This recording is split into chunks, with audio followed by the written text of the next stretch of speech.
ಮಾನವೀಯ ಮೌಲ್ಯಗಳನ್ನು ಒಳಗೊಂಡ ಒಂದು ಸುಂದರ ಜಿಂಕೆಯ ಕಥೆ ಇದು.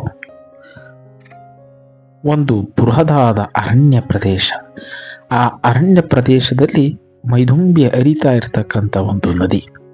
ಆ ನದಿಯ ಪ್ರವಾಹ ಮಳೆಗಾಲದಲ್ಲಿ ಹೆಚ್ಚಾಗ್ತದೆ. ಈ ಸಂದರ್ಭದಲ್ಲಿ ಒಬ್ಬ ವ್ಯಕ್ತಿ ಆ ಒಂದು ನದಿಯ ನೀರಿನಲ್ಲಿ ಕೊಚ್ಚಿಕೊಂಡು ಬರ್ತಾ ಇರ್ತಾನೆ.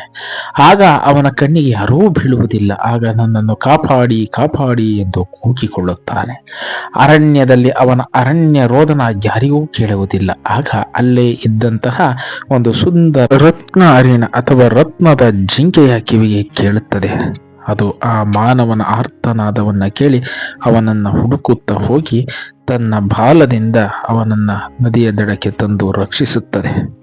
ನಂತರ ಅವನು ಆ ಜಿಂಕೆಗೆ ಧನ್ಯವಾದವನ್ನ ಹೇಳಿ ತನ್ನ ನಗರಕ್ಕೆ ಹೊರಡುತ್ತಾನೆ. ಆಗ ಜಿಂಕೆ ತಾನು ಇಲ್ಲಿರುವುದನ್ನ ಯಾರಿಗೂ ತಿಳಿಸದಂತೆ ಆ ವ್ಯಕ್ತಿಗೆ ಬೇಡಿಕೊಳ್ಳುತ್ತದೆ. ನಂತರ ಅವನು ನಗರದಲ್ಲಿ ಜೀವಿಸುತ್ತಿದ್ದಾಗ ಬಡತನದ ಬೇಗೆ ಅವನನ್ನ ಕಾಡತೊಡಗುತ್ತದೆ.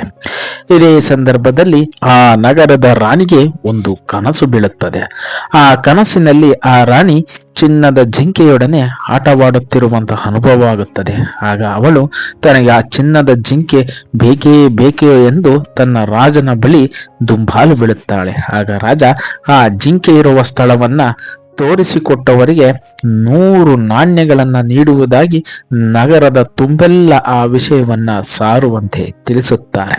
ನಗರದ ತುಂಬೆಲ್ಲ ಸಾರುವಂತ ವ್ಯಕ್ತಿ ಆ ಒಂದು ಜಿಂಕೆಯನ್ನು ಹುಡುಕಿಕೊಟ್ಟವರಿಗೆ ನಾಣ್ಯಗಳನ್ನು ರಾಜನು ನೀಡುವುದಾಗಿ ತಿಳಿಸುತ್ತಾನೆ. ಈ ವಿಷಯ ಆ ಜಿಂಕೆ ರಕ್ಷಿಸಿದ್ದ ವ್ಯಕ್ತಿಯ ಕಿವಿಗೆ ಬೀಳುತ್ತದೆ. ಆಗ ಅವನು ತಾನು ನಾಣ್ಯಗಳನ್ನ ಪಡೆಯುವುದೋ ಅಥವಾ ಹಿಂದೆ ತನ್ನನ್ನು ರಕ್ಷಿಸಿದ್ದಂತಹ ಜಿಂಕೆಯ ವಿಚಾರ ತಿಳಿಸದೇ ಇರುವುದೋ ಎಂದು ಗೊಂದಲ ಕೂಡ ಈಡಾಗುತ್ತಾನೆ.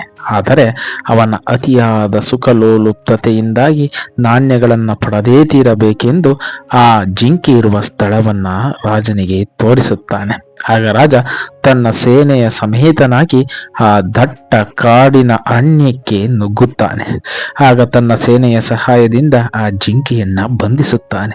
ಜಿಂಕೆಗೆ ಈಗ ಆಶ್ಚರ್ಯವಾಗುತ್ತದೆ. ತಾನಿರುವ ಸ್ಥಳ ಯಾವುದೇ ಮಾನವನಿಗೆ ಗೊತ್ತಿರಲಿಲ್ಲ. ಆದರೆ ನನ್ನನ್ನು ಬಂಧಿಸಲು ಸಹಕರಿಸಿದವರು ಯಾರೆಂದು ದೂರದಲ್ಲಿ ನೋಡಿದಾಗ ಹಿಂದೆ ತಾನು ರಕ್ಷಿಸಿದ್ದಂಥ ವ್ಯಕ್ತಿಯೇ ಇಂದು ತನ್ನ ಸ್ಥಳವನ್ನ ತೋರಿಸುವುದು ಅರಿವಾಗುತ್ತದೆ.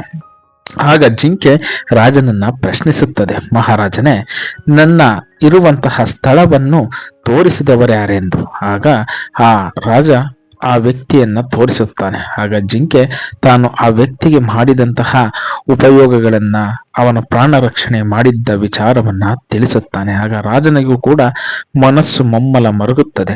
ತನ್ನ ಹೆಂಡತಿಯ ಕನಸಿನ ವಿಚಾರವನ್ನ ಜಿಂಕೆಗೆ ತಿಳಿಸುತ್ತಾನೆ. ನಂತರ ಜಿಂಕೆಯನ್ನ ಹಿಡಿಯಲು ತೋರಿಸಿದಂತಹ ಆ ಕ್ರೂರ ವ್ಯಕ್ತಿಯನ್ನು ರಾಜನು ನಿಂದಿಸುತ್ತಾನೆ. ತನ್ನ ಜೀವವನ್ನೇ ರಕ್ಷಿಸಿದಂತಹ ಜಿಂಕೆಯನ್ನು ಕೇವಲ ಹಣದ ಆಮಿಷಕ್ಕಾಗಿ ಹಿಡಿದುಕೊಟ್ಟಿದ್ದು ತಪ್ಪೆಂದು ತಿಳಿಸುತ್ತಾನೆ. ನಂತರ ಜಿಂಕೆಯಲ್ಲಿ ವಿನಮ್ರವಾಗಿ ಬೇಡಿಕೊಂಡು ರಾಣಿಗೆ ಬಂದು ರಾಣಿಯ ಕನಸನ್ನ ಈಡೇರಿಸಿ ಮತ್ತೆ ಅರಣ್ಯಕ್ಕೆ ಮರಳುವಂತೆ ಜಿಂಕೆಯಲ್ಲಿ ತಿಳಿಸುತ್ತಾನೆ. ಅದಕ್ಕೆ ಒಪ್ಪಿದಂತಹ ಆ ಜಿಂಕೆಯು ಆ ನಾಡಿಗೆ ಬಂದು ರಾಣಿಯ ಒಂದು ಸತ್ಸಂಗದಲ್ಲಿ ಇದ್ದು ರಾಣಿಯ ಪ್ರೀತಿಯನ್ನ ಸ್ವೀಕರಿಸಿ ನಂತರ ರಾಜನ ಅನುಮತಿಯ ಮೇರೆಗೆ ಮತ್ತೆ ಅರಣ್ಯಕ್ಕೆ ಮರಳಿ ತನ್ನ ಜೀವನವನ್ನ ನಡೆಸುತ್ತದೆ. ಪ್ರಾಣಿಗಳು ಎಂದಿಗೂ ಕೂಡ ಕ್ರೂರತೆಯನ್ನು ಮೆರೆಯುವುದಿಲ್ಲ. ಆದರೆ ಮನುಷ್ಯ ಹಣದ ಆಸೆಯಿಂದ ಕ್ರೌರ್ಯವನ್ನ ತಾನೆ.